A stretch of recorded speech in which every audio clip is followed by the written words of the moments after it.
तो good afternoon. आज देख रहे हैं कि सारे लोग मौजूद हैं। न्यू चैप्टर स्टार्ट होने वाला है।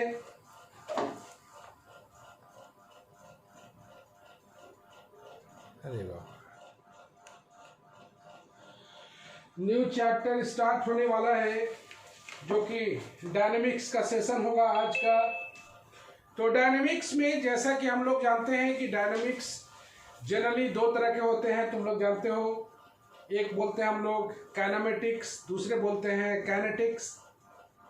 काइनेमेटिक्स क्या होता है, काइनेटिक्स क्या होता है, कुछ बहुत जानने का ज़रूरत है इसमें। और हम लोग जो है पढ़ेंगे इस पर। डायनेमिक्स दो तरह का यहाँ पर काम करना है। तो पहला तो होता है डायनेमिक्स ऑन ए पार्टिकल और दूसरा होता है dynamics on a rigid body. तो हमें रिजिड बॉडी का यहाँ पर अध्ययन नहीं करना है, हमें यहाँ पर बात करना है डायनेमिक्स ऑफ ए पार्टिकल का। 3 चैप्टर्स होंगे। 3 चैप्टर्स में थ्योरम्स और प्रॉब्लम्स दोनों होंगे। प्रॉब्लम की संख्या बहुत लिमिटेड है, तो और थोड़ा सा इंटीग्रेशन का ज़्यादा रोल होगा प्रॉब्लम में। थ्योरम में भी इंटीग्रेशन का ज़्यादा रोल होगा। तो सबसे पहले हम लोग आ जाते हैं डायनेमिक्स में। टाइटल होगा इसका रेक्टेलिनियर मोशन। तो डायनेमिक्स का सबसे पहले इंट्रोडक्शन कर लेते हैं। Dynamics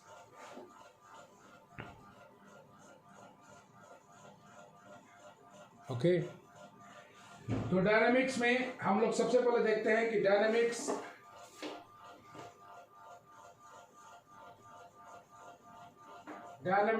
is the branch of, थोड़ा सा इंट्रोडक्शन देख लेते हैं हम लोग। Is the branch of mechanics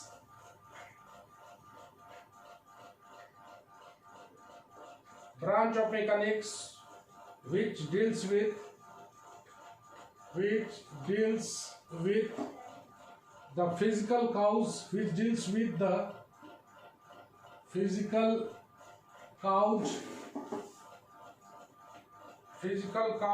of the motion of bodies under the action of forces. Under the action of forces.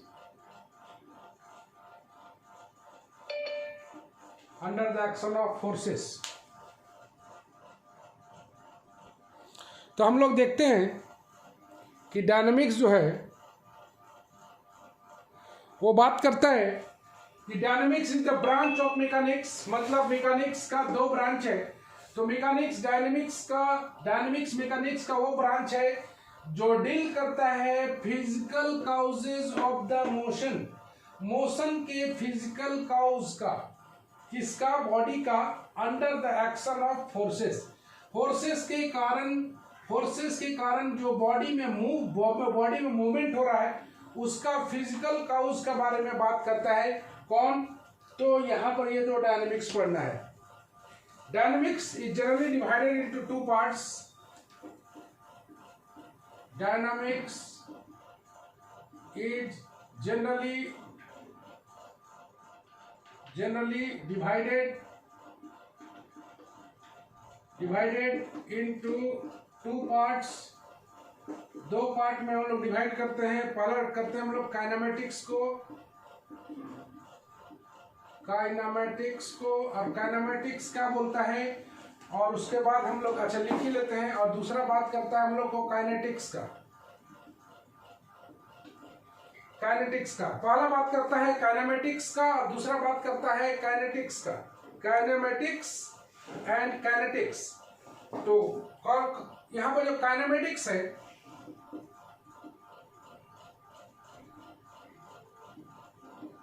Kinematics जो है ये बात करता है deals with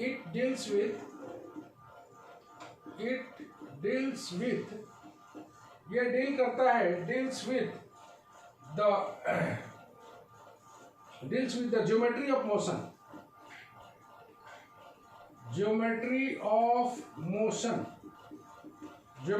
motion of the body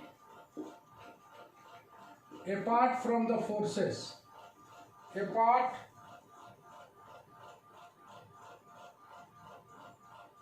from the forces।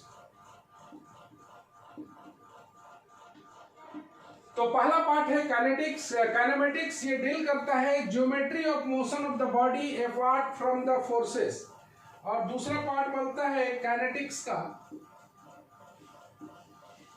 Kinetics के बारे में बात करता है, which it deals with the effect of forces,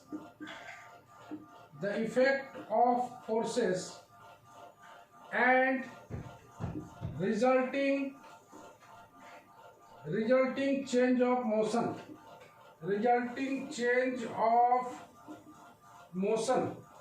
based on Newton's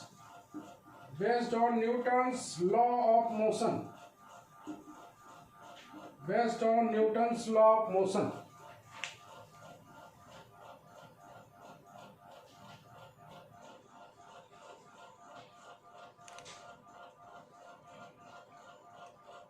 चलिए हम लोग बढ़ते हैं आगे। बात करना चाहते हैं हम लोग कि काइनेमेटिक्स और काइनेटिक्स में क्या अंतर है। तो काइनेमेटिक्स में डील करता है geometry of motion of the body apart from the forces. Forces के कारण बॉडी में जो ज्योमेट्रिकल मूवमेंट हो रहा है उसी के बारे में हम लोग बात करते हैं काइनेमेटिक्स में।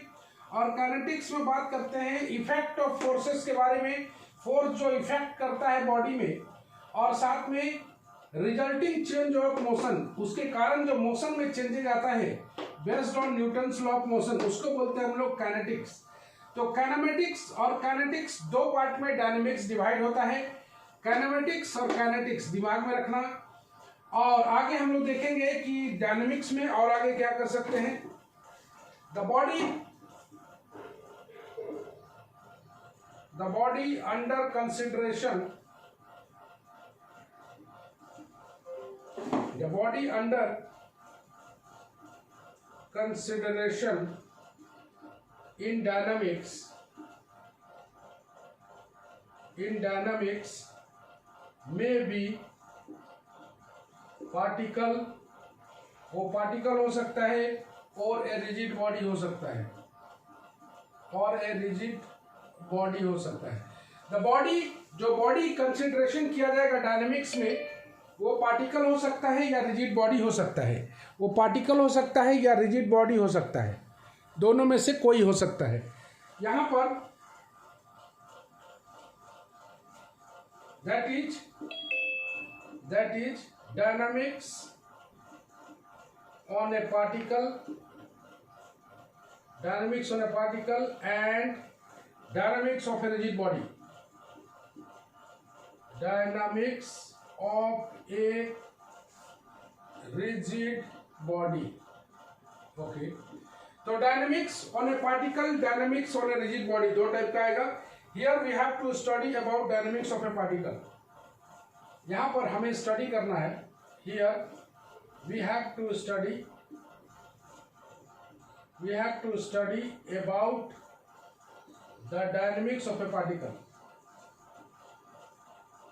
Dynamics of a particle.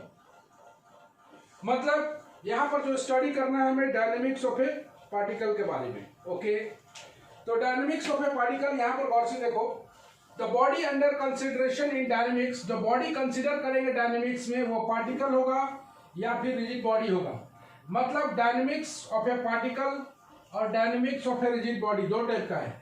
Basically ये दो अलग अलग किताबें हैं, डायनेमिक्स ऑफ ए पार्टिकल और dynamics of a rigid body. तो dynamics of a rigid body जो हम लोग स्टडी करेंगे वो करेंगे सेमेस्टर 6 में। और यहाँ पर हम लोग पढ़ रहे हैं dynamics of a rigid body. Dynamics का पहला पार्ट कर रहे हैं हम लोग, तो dynamics of a particle, dynamics of a rigid body. तो हम लोग यहाँ पर स्टडी करेंगे डायनेमिक्स ऑफ ए पार्टिकल पर। ओके, तो जहां तक हमने देखा डायनेमिक्स का, यहाँ पर हम लोग देख रहे हैं इंट्रोडक्शन। यहाँ पर देख रहे हैं हम लोग इंट्रोडक्शन। तो इंट्रोडक्शन में हमने डायनेमिक्स का डेफिनेशन देखा, डायनेमिक्स दो टाइप में डिवाइड होता है उसको देखा, दोनों काइनेमेटिक्स और काइनेटिक्स क्या क्या होता है उसको देखा। उसके बाद हम लोग देखे कि डायनेमिक्स को यहाँ पे जो बॉडी कंसीडर करेंगे डायनेमिक्स में वो रिजिड बॉडी होगा या पार्टिकल होगा, दोनों में से कोई एक हो सकता है। यहाँ पर हम लोग बात करेंगे डायनेमिक्स ऑफ ए पार्टिकल पर। और तो तनु जरा पढ़ना काइनेटिक्स के बारे में, काइनेटिक्स क्या करता है।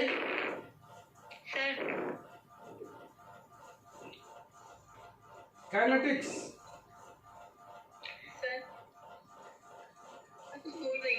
के सर रूपल, हाँ बोलो रूपल।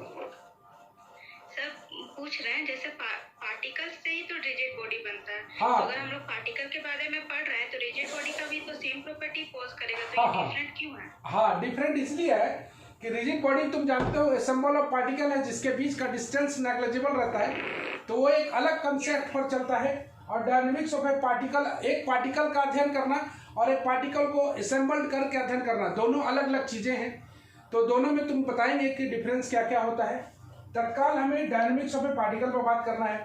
जैसे काइनेमेटिक्स और काइनेटिक्स में तुम देख रहे हो दो अलग अलग चीज है। ये बात करना चाहता है geometry of motion of the body apart from the forces, और काइनेटिक्स में उस फोर्स के इफेक्ट के बारे में बात करना चाहता है और रिजल्टिंग चेंज ऑफ मोशन के बारे में according to Newton's law of motion. उसी तरह जब हम लोग रिजिड बॉडी पढ़ाएंगे तो रिजिड बॉडी के बारे में भी बहुत सारा बात करेंगे, लेकिन पार्टिकल को पढ़ने के बाद ही तो रिजिड बॉडी का कंसेप्ट आएगा। तो सबसे पहले हम लोग पार्टिकल पढ़ रहे हैं, ठीक है ना।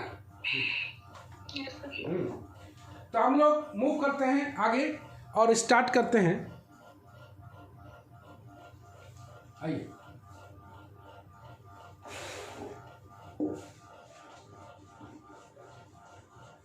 डायनेमिक्स में मान के चलो कि अच्छा है, समझ में पूरा आएगा बशर्ते क्लास रेगुलर किया जाए।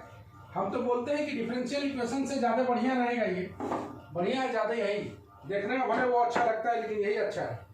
तो हम लोग जनरली जो बात किया करते थे, टाइटल जो है हम लोग का होगा वो होगा rectilinear motion. Rectilinear motion, rectilinear motion कोई डिफाइन कर सकता है? बोलो Rishabh, what do you mean by rectilinear motion? Anyone? बोलो रूपल, रेक्टिलिनियर मोशन क्या है? बहुत अच्छे, स्ट्रेट लाइन के अबाउट मोशन। तो उसी को हम लोग बोलेंगे कि motion of the particle which takes place along a straight line. Motion of a particle, ध्यान से सुनना, motion of a particle along a straight line या takes place along the straight line is called rectilinear motion। यही पहला chapter हम लोग का rectilinear motion। तो यहाँ पर हम लोग बात करेंगे the motion of a particle, motion of a particle takes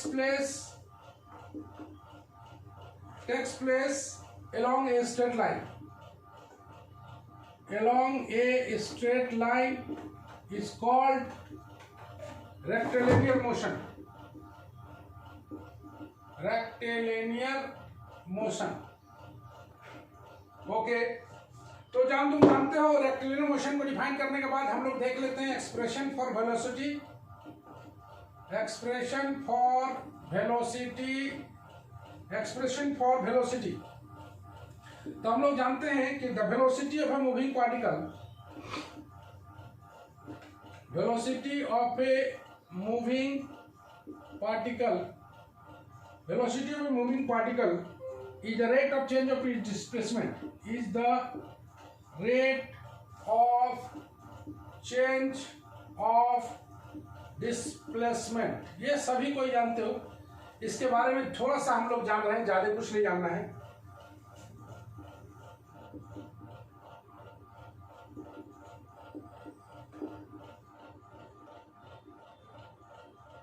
तो तुम जानते हो ये डिस्टेंस को हम लोग x बोलते हैं, ये डिस्टेंस को हम लोग x प्लस डेल एक्स बोलते हैं।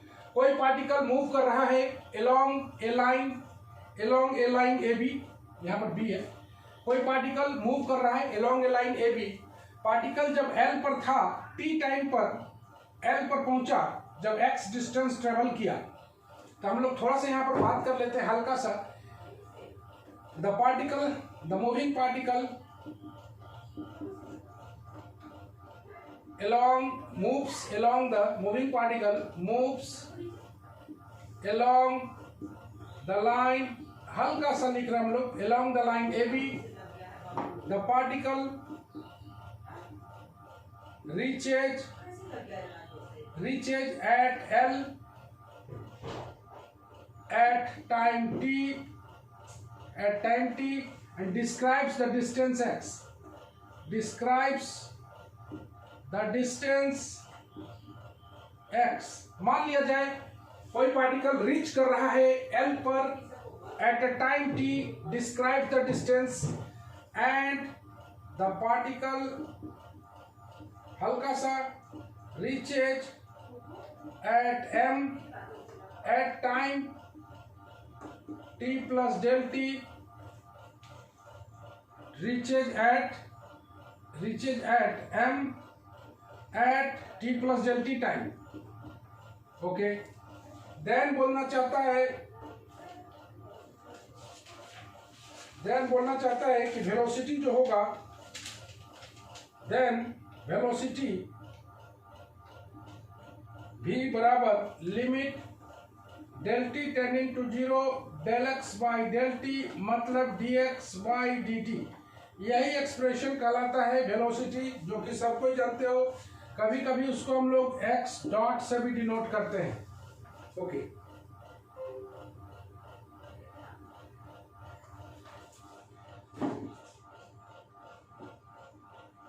बढ़ते हम लोग एक्सप्रेशन और थोड़ा सा लिख लेते हैं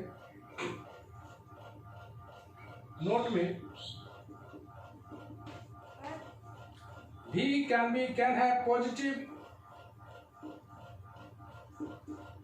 can have positive or a negative values। V can have positive or negative values। The direction of V क्या है नहीं पता सर। है वो क्या है नहीं पता। O से पॉइंट स्टार्ट किया है, इनिशियल पॉइंट है, यहां से मूविंग स्टार्ट हुआ है।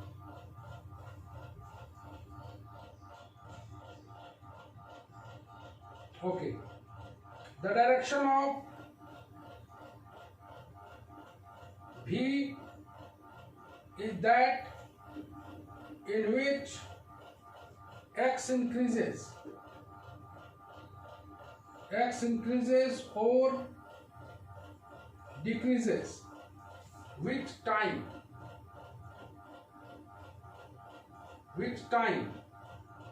according as V has positive and negative value। V has positive और नेगेटिव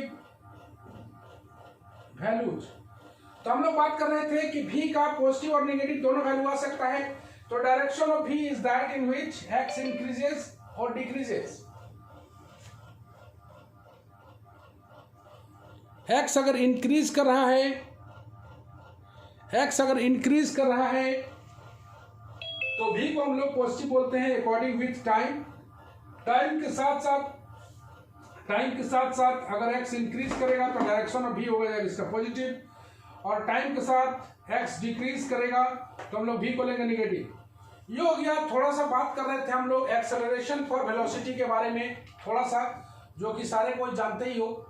सबसे पहले हमने डिफाइन किया रेक्टिलिनियर मोशन, उसके बाद एक्सप्रेशन फॉर वेलोसिटी पर थोड़ा सा काम किया, उसके बाद हम लोग बात करेंगे एक्सप्रेशन फॉर एक्सेलरेशन का। उसके बाद एक्सेलरेशन तुम लोग पढ़े हो बहुत सारा फॉर्मूला। एक minute,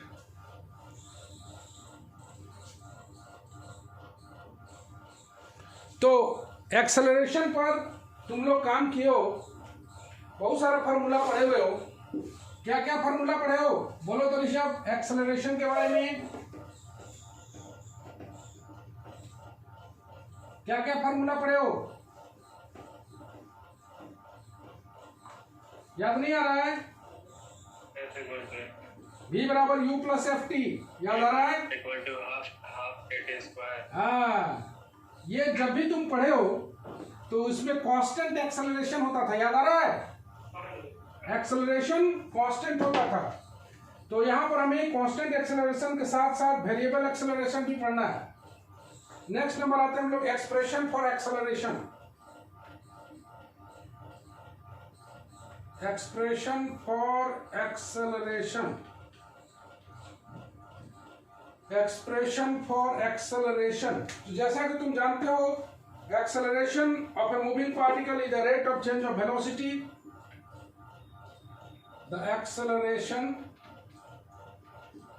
of a moving particle, acceleration of a moving particle is the rate of change of its velocity, rate of change of its velocity। तुम जानते हो, यहां पर जब भी तुम बात कर रहे हो, देख रहे हो, पार्टिकल के बारे में बात कर रहे हो, इसीलिए इसको बोला जाता है डायनेमिक्स ऑन ए पार्टिकल। तो हम लोग डायनेमिक्स में यहाँ पर पार्टिकल के मूवमेंट के बारे में अध्ययन करते हैं, और पार्टिकल का मूवमेंट में भी यहाँ पर बात करते हैं रेक्टिलिनियर मोशन में, मतलब motion of a particle along the straight line के बारे में बात करते हैं। यहाँ पर पूरे चैप्टर में यही काम करना है। ओके, ये हो गया rate of change of its velocity. छोटा सा फिगर बना लेते हैं, A O L M B X. Let v be the velocity. V be the velocity of a moving point, at L after time t। मतलब L पर जो है ना v वेलोसिटी है, L पर जो है वेलोसिटी v है after time t, and velocity at m b, velocity at m b v plus del v at time t plus del t। जैसे कि तुम देख पा रहे हो v plus del v time है, तब हम लोग एक्सेलरेशन, देन हम लोग बात करते हैं acceleration f of the particle at time t बराबर f बराबर limit del t tends to 0 del v by del t, मतलब इसी को बोलते हैं हम लोग dv बाई dt। इसी को बोला जाता है acceleration of a particle at time t। और तुम जानते हो कि dv बाई dt को हम लोग और कई तरीके से एक्सप्रेस कर सकते हैं। इसको लिख सकते हैं d by dt of dx by dt, तुम जान रहे हो। इसी को लिख सकते हैं हम लोग d2x बाई dt2, ये भी तुम जान रहे हो, d2x बाई dt2, है ना। तो एक्सेलरेशन को d2x बाई dt2 भी बोलते हैं, और कभी कभी x डबल डॉट भी बोलते हैं। ये भी एक छोटा सा नोटेशन है। और एक चीज है, dv बाई dt को हम लोग लिख सकते हैं dv by dx into dx by dt, तुम सारा चीज जानते हो। इसको लिख सकते हैं dv by dx into v, ये भी दूसरा है। ये बहुत सारा इसका इंफॉर्मेशन है। तो f बराबर हम लोग लिखे हैं dv बाई dt, और लिखे हैं v dx by dv by dx, और लिखे हैं d2x बाई dt2 बराबर x डबल डॉट। तो ये सारा जो है ये एक्सेलरेशन ऑफ ए पार्टिकल के बारे में बात करना चाहता है। तो एक्सेलरेशन ऑफ ए पार्टिकल का कई सारा नोटेशन है, जहां जैसे तुम अपना यूज करना चाहो यूज कर सकते हो। एक्सेलरेशन dv बाई dt, इसको लिख सकते हैं v dv बाई dx, इसको लिख सकते हैं d2x बाई dt2। कोई भी नोटेशन से तुम चाहो तो इसको एक्सप्रेस कर सकते हो। तो acceleration is always a vector quantity. Acceleration is always a vector quantity. Acceleration always a vector quantity. Okay. Okay. तो हम लोग पहुंच गए हैं, एक्सेलरेशन के बारे में बहुत सारा बातें कर चुके हैं हम लोग।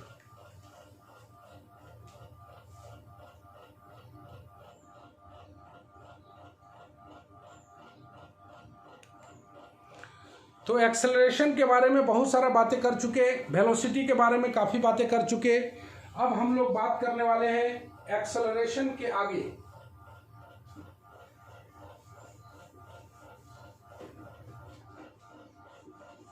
हम लोग को जो यहाँ पर शुरुआत करना है, छोटा सा हम लोग अभी छोटा छोटा चीज पढ़ रहे हैं इंट्रोडक्टरी क्लास में।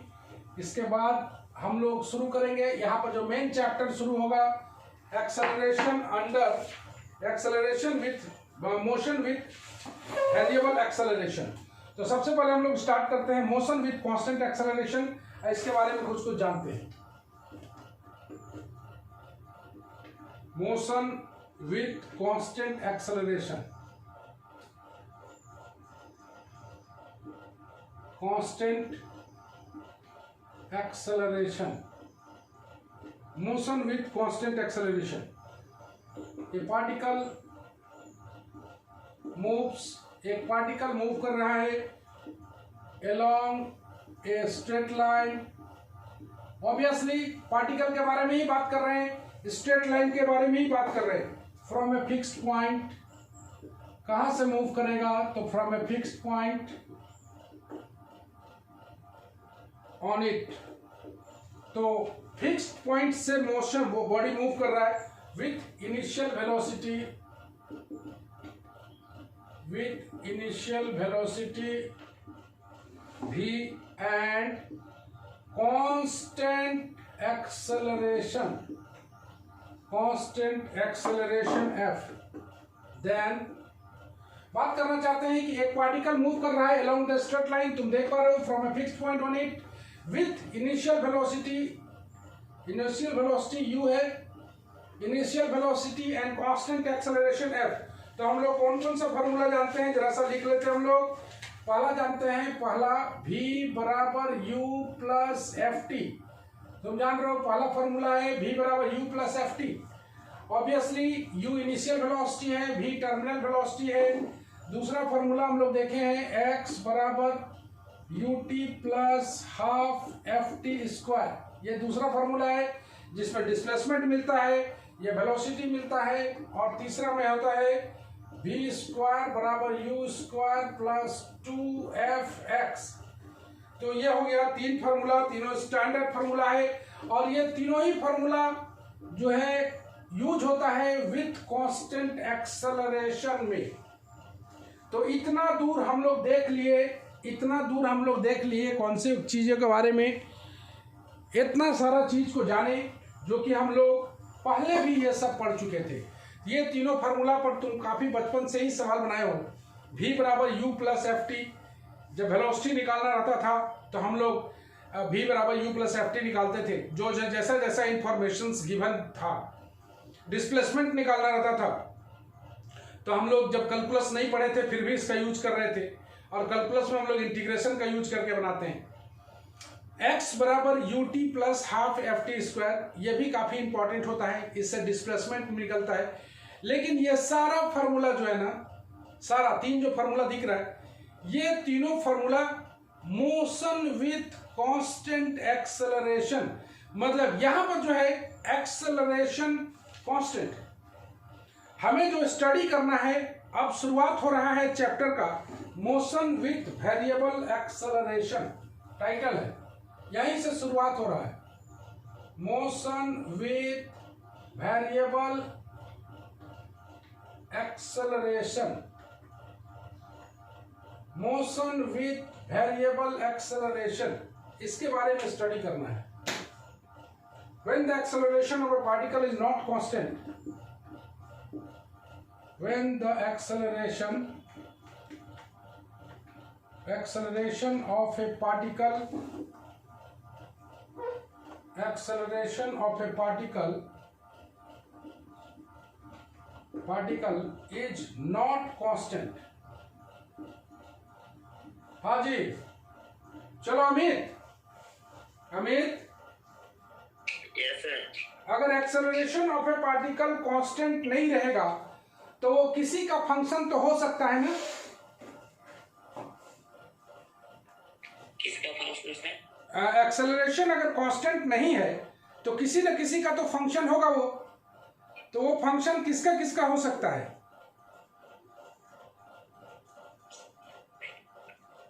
या तो टाइम का या तो डिस्प्लेसमेंट का, यही ना कनेक्शन है।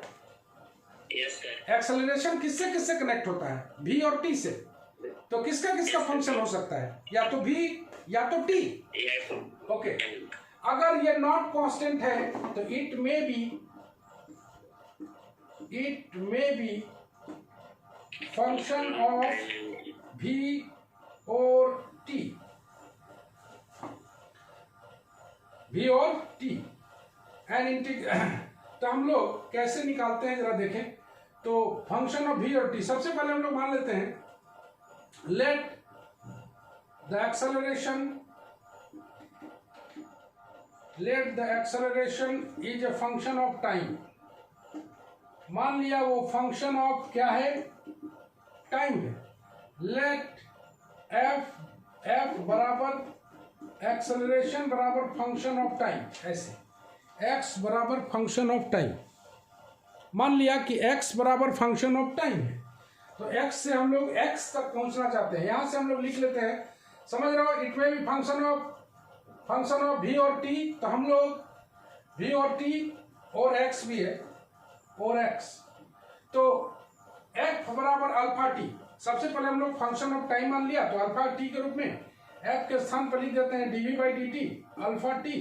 यहां से हम लोग आ जाते हैं dv बराबर अल्फा t dt, इंटीग्रेट कर लेते हैं dv बराबर integrate alpha t dt plus c, constant आ जाएगा।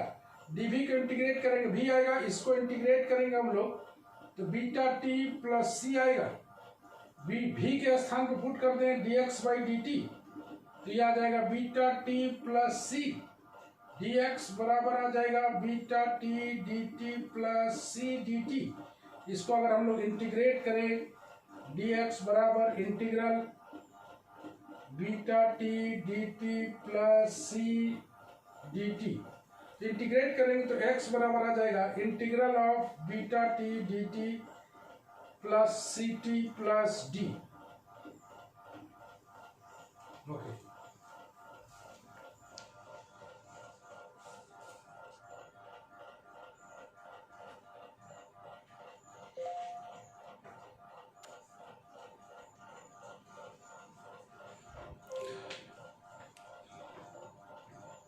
हाँ जरा सा देखना, मोशन विथ वेरिएबल एक्सेलरेशन। अगर मोशन वेरिएबल है तो वो किसी न किसी का फंक्शन हो सकता है, तो वो तो x का फंक्शन हो जाए या v का फंक्शन हो जाए या t का फंक्शन हो जाए। तो हम लोग 3 केस कंसीडर करेंगे। पहला कंसीडर किया हमने किसके टर्म में? तो फंक्शन ऑफ टाइम। मान लिया फंक्शन ऑफ t है, तो लो एक्सेलरेशन फंक्शन ऑफ t ले लिया, dv बाई dt लिख लिया। dv बाई dt लिखने के बाद उसको इंटीग्रेट कर दिया। इंटीग्रेट करने के बाद क्या मिलने वाला है? इंटीग्रेट करने के बाद क्या मिलेगा? तो इंटीग्रेट करने के बाद भी मिलेगा। तो ये अल्फा टी डी टी को इंटीग्रेट करने पर क्या आएगा ये थोड़ी पता है, लेकिन कोई फंक्शन बीटा टी तो आएगा। मतलब इसको इंटीग्रेट करेंगे तो कोई नया फंक्शन बनेगा, तो वो बीटा टी आएगा प्लस सी। यहां से भी मिल गया, v को dx बाई dt निकाले तो बीटा टी प्लस सी, इसको दोबारा इंटीग्रेट किए, तो x बराबर integral of beta T plus यहाँ पर सी टी और प्लस डी। मतलब x का वैल्यू निकल गया। तो एक्सेलरेशन अगर फंक्शन ऑफ टाइम लेते हैं तो x का value in terms of t निकलेगा under the constant c and d। कोई परेशानी रूपाल? Yes sir. क्या बोलना चाह रहे हैं हम? यहाँ पे बताना है motion with variable acceleration. Okay, इसमें इसका फंक्शन 2 होता है एक्सेलरेशन का, v और t, और हम लोग अभी इन टर्म्स ऑफ x भी हो सकता है, v x और t के टर्म में हो सकता है। तो 1 बाय 1 करके हम लोग ड्राइव कर रहे हैं। तो पहला कंडीशन कौन सा लिए हम लोग? v का वेलोसिटी का। नहीं, पहला acceleration as a function of T लिए, गौर से देखो, acceleration is a function of time. तो f बराबर अल्फा टी लेके यहां से x का वैल्यू निकाले हैं, तो x का वैल्यू t के रूप में मिला है। मतलब एक्सेलरेशन अगर वेरिएबल है और as a function of t लेके चल रहे हैं तो हमेशा वो x का ही फंक्शन मिलेगा।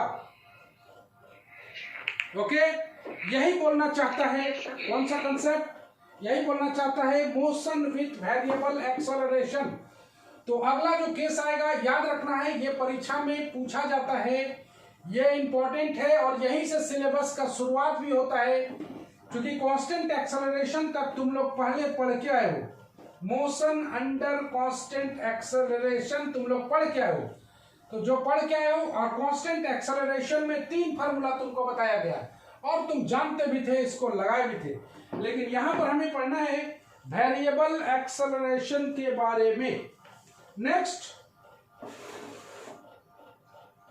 यहां पर बात करते हैं, लेट एक्सेलरेशन केस 2 आ रहा है, let the acceleration is a function of distance, x के रूप में, function of distance, that is function of x, that is तुम जो लो वेरिएबल डिस्टेंस को तुम जो लो उसी का फंक्शन हो जाएगा। तो यहां पर हम लोग ले लेते हैं लेट f बराबर अल्फा x, f को लिख देते हैं हम लोग v dv बाई dx। गौर से देखो, f को दूसरा condition v dv by dx लिखे हैं, ये अल्फा x मौजूद है।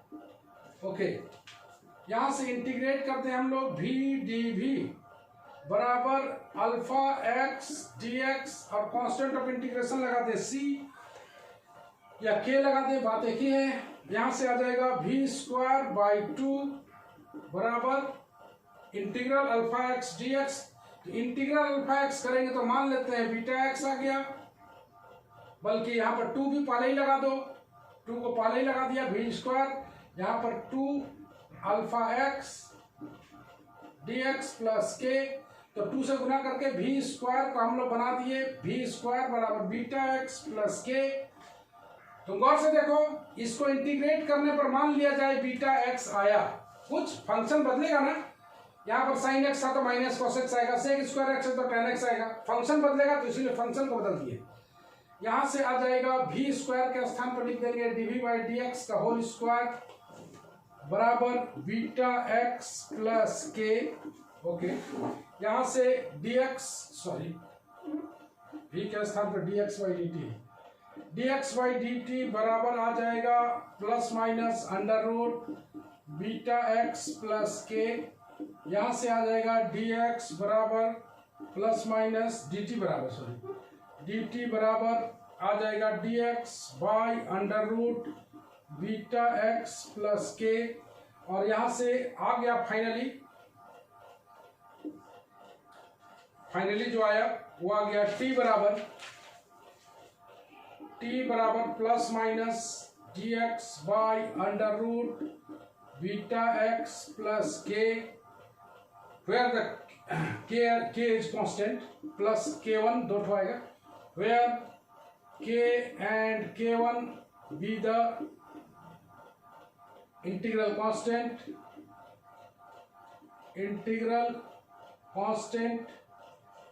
which is determined जो कि निकलेगा हमें determined by suitable condition। तो suitable condition से हम लोग निकाल लेंगे। ओके, तो हमने देखा कि एक्सेलरेशन अगर फंक्शन ऑफ डिस्टेंस होता है, केस 2 में एक्सेलरेशन अगर फंक्शन ऑफ डिस्टेंस होता है, डिस्टेंस को हम लोग x मान लिए, तो f बराबर अल्फा x, f के जगह पर v dv बाई dx लिख के, v dv बराबर अल्फा dx लिख के v स्क्वायर बाई 2 को उधर घुमा दिया, 2 के को यहाँ भी लगा सकते हो, कोई प्रॉब्लम नहीं है। इसको हम लोग बीटा x ले लिया प्लस के अपनी जगह पर, v के स्थान पर dx बाई dt लेके यहां से t का वैल्यू निकाल लिया, 2 कांस्टेंट आएगा, तो एक k आ गया है, एक k1 आ गया है, ठीक है, और K1 को हम लोग इंटीग्रल कांस्टेंट है जो कि डिटरमाइंड होगा अंडर सुटेबल कंडीशन। नेक्स्ट क्या आ सकता है लास्ट में बोलो क्या आ सकता है केस 3 में? केस 3 में क्या आ सकता है, कोई बता सकता है? Acceleration as a function velocity of function of velocity. Let acceleration as a function of velocity. Function of velocity लोगे तो f बराबर लोगे अल्फा भी, यहां से v dv by D x बराबर ले लोगे अल्फा भी, यहां से dx बराबर v dv बाई अल्फा भी ऐसे ले लोगे। यहां से इंटीग्रेट करोगे तो यह आ जाएगा integral dx v dv by alpha भी, यहां से आ जाएगा x बराबर beta v plus m, constant है ये। चलो 2 मिनट और है, उसके बाद हम लोग खत्म कर लेते हैं इसको।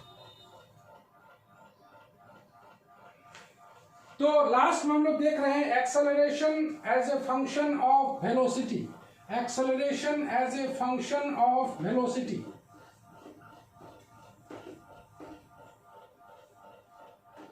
लास्ट में आ जाता है, यहां पर बात कर रहे हैं, यहां से आ गया है x बराबर बीटा v प्लस m, यहां से when t बराबर 0 लेट x बराबर 0 v बराबर u पुट कर दिया जाए तो 0 बराबर beta u plus m, m का वैल्यू आ जाएगा माइनस बीटा u पुट कर दिया जाए, हेंस x बराबर आ गया beta v minus alpha u। तो यहां से अगर फंक्शन ऑफ वेलोसिटी लेते हैं तो वेलोसिटी के रूप में ही आएगा ना। तो गौर से देखो f बराबर अल्फा भी लिए हैं तो इसका डिस्प्लेसमेंट भी अल्फा और v और u के टर्म में ही आएगा। v और u का टर्म बनाने के लिए हम लोग v dv बराबर dx ले लिया, यहाँ से dx बराबर v dv बाई अल्फा भी ले लिया, यहाँ से x का वैल्यू आ गया। तो जब t बराबर 0 था तो ऑब्वियसली डिस्प्लेसमेंट नहीं होगा और उसका वेलोसिटी इनिशियल वेलोसिटी के रूप में बदल जाएगा। यहाँ से m का वैल्यू निकाल के पुट कर देना है। तो हमने आज के केस में 3 केस को डिस्कस किया कि एक्सेलरेशन है beta v minus beta u, अच्छा बीटा अल्फा u कितना निकाले हैं? Beta u। ओके, तो आज के केस में हमने देखा कि एक्सेलरेशन अंडर कांस्टेंट एक्सेलरेशन तो तुम लोग पहले ही पढ़े थे। आज हमने देखा constant acceleration under variable acceleration. तो वेरिएबल का मतलब सीधे है कि 3 भागों में ये हो सकता है, either function of x, either function of t, either function of v। एक एक करके तीनों केस हमने डील किया। ये काफी इंपॉर्टेंट क्वेश्चन माना जाता है, एक बड़ा क्वेश्चन के रूप में माना जाता है अंडर वेरिएबल एक्सेलरेशन। अगले क्लास में हम लोग शुरू करेंगे सिंपल हार्मोनिक मोशन, और इसका टाइम जो तुम जान लो कि इसका टाइम जो है ना MWF में डायनेमिक्स चलेगा, MWF में डायनेमिक्स चलेगा। और जो अपना ओरिजिनल क्लास है उसमें अपना रिंग थ्योरी चलता रहेगा। तो रिंग थ्योरी के क्लास में भी सभी लोग इसी तरह से ज्वाइन करें। रिंग थ्योरी भी ऐसा ही अच्छा चीज़ है, और अगर रेगुलर रहा जाए उसमें रेगुलरिटी की बात होती है, और एक डेफिनेशन अगर पकड़ में आ गया तो डेफिनेशन के थ्रू से ही रिंग डिफाइन कर सकते हैं। रिंग भी बहुत बढ़िया टॉपिक है, तुम भाग नहीं सकते इसलिए कि ये फुल पेपर है रिंग थ्योरी। और जैसा कि तुम देख रहे हो कोरोना कम रहा है तो एग्जाम होने का पूरा संभावना बन रहा है। रांची कॉलेज का तो विशेषकर पूरा संभावना बनेगा एग्जाम लेने का। अब तुम लोग का सेमेस्टर 3rd कब होता है, 4th कब होता है, लेकिन 4th का हम सोच रहे हैं कि ऑफलाइन ही हो तो ज़्यादा बढ़िया है, तुम लोग सब मोमेंटम में आ जाओ। तो आज के लिए इतना ही, हम लोग कल मिलते हैं नेक्स्ट क्लास रिंग थ्योरी के लिए। चलो bye bye, see you again.